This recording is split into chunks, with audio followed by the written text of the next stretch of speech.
What's up everybody, this is John with John Fair Innovations and I'm so excited to bring you today's lesson.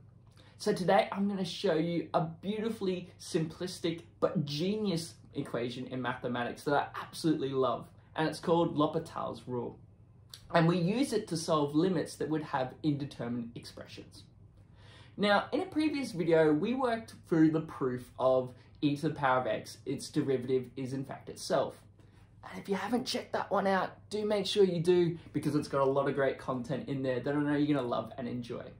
But basically, we use the limit definition of a derivative to show that the derivative of e to the power of x is in fact itself. Now, during this process, we came across the limit of e to the power of h minus 1 all divided by h. And it's a little bit of a tricky limit. If we had just simply plugged in our values, we wouldn't have been able to solve it that way. We wouldn't have been able to simply put in 0 to get the solution for that. So we actually used a lot of algebra to show from the positive and the negative direction how that it actually goes towards 1. And we could also see on our graph that it does the exact same thing. But the great thing about mathematics is that once we have established an idea or a concept that, for example, e to the power of x, its derivative is itself, we can actually use other mathematics now to solve it so that we don't have to simply do this process or this algebra every single time. So what we're going to do today is we're going to go back to that fraction, but we're going to solve that limit using L'Hopital's rule. And as I said, it's got beautiful simplistic genius to it. So let's say we came across the limit, and today I'm going to use x's instead of h's.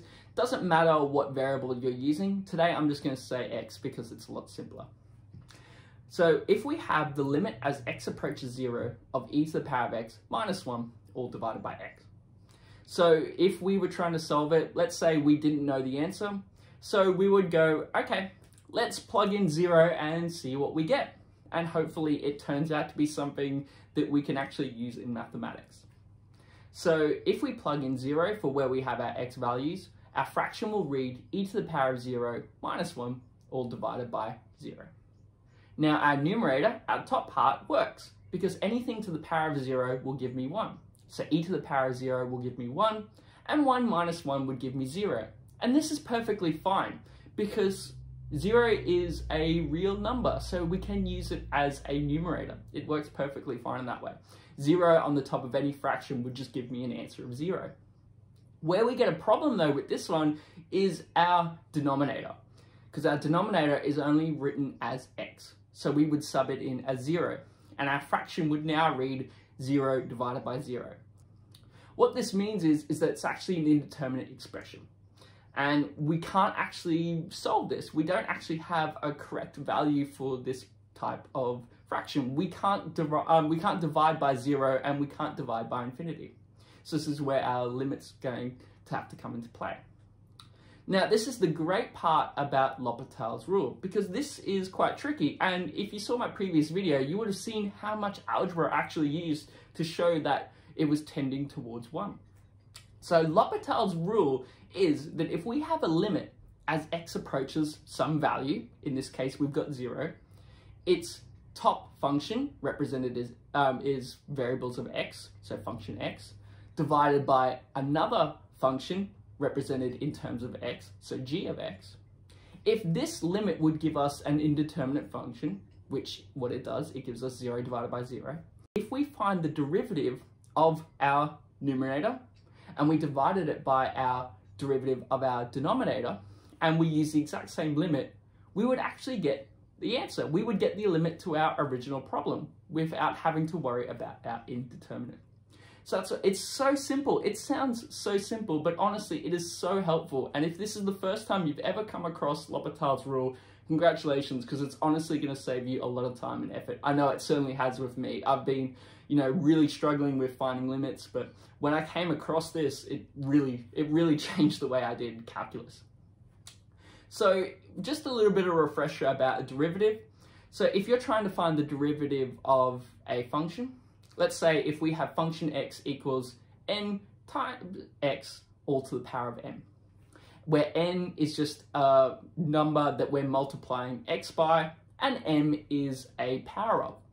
So if you're finding the derivative of this function, what happens is that we take our power of, our m, and we multiply it by our n in the front. So it becomes m times n. And then to our power of, all we do is we subtract by 1. So it's going to be x to the power of m minus 1.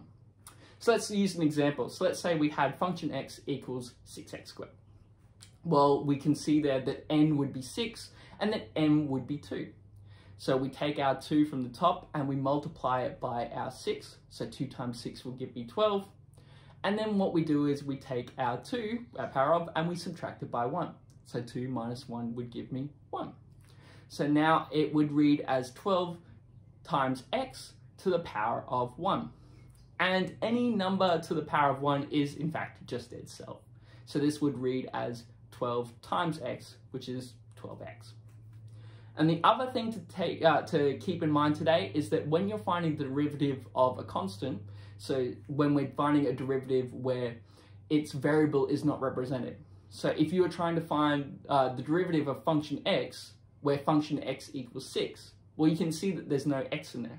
So what happens there when we're dealing with a constant like this is that its derivative just becomes 0. So knowing this, it actually makes using L'Hopital's rule so simple. So let's go back to our original limit, which was the limit as x approaches 0 of e to the power of x minus 1, all divided by x. Well, it satisfies L'Hopital's rule because we tried to put in zeros before and we got an indeterminate. We got 0 divided by 0.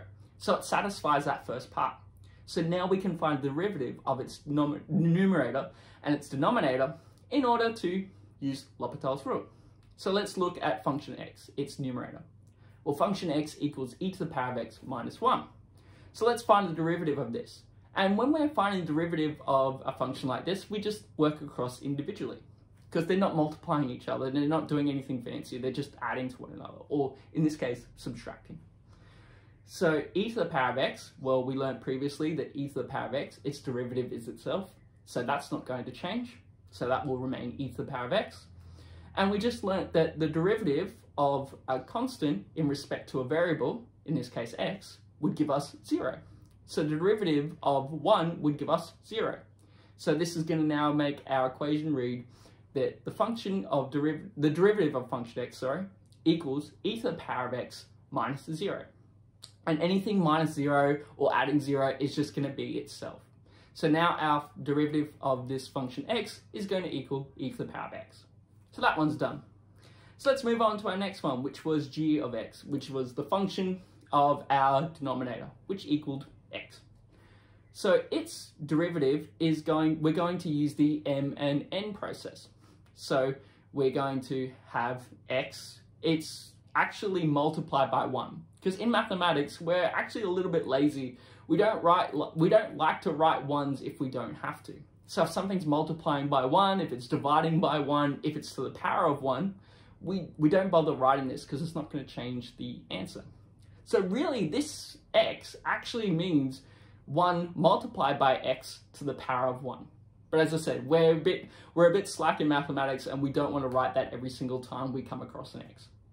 But we use this when we're using our m and n rule. So n is going to be 1 and m is going to be 1.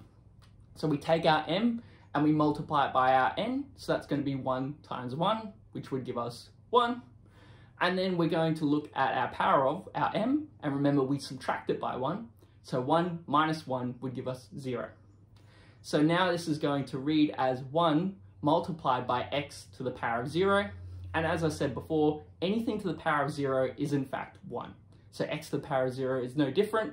So that's going to also equal 1. And then 1 times 1 would give me 1.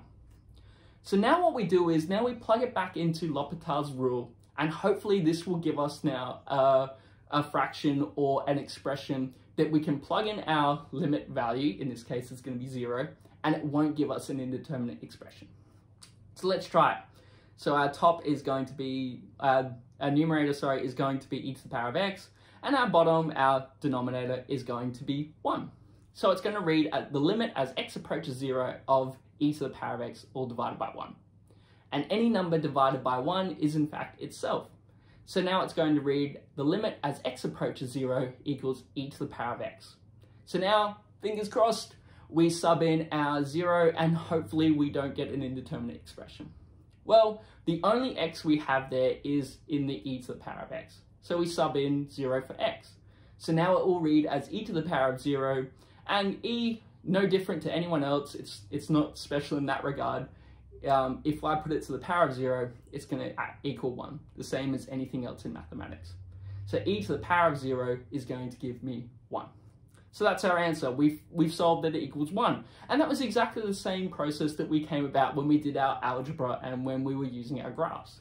But this is a beautiful, simplistic way of being able to solve it with so much genius. It's so clever and it's so simple. Like, I can't stress enough how amazing this formula actually is, this rule is.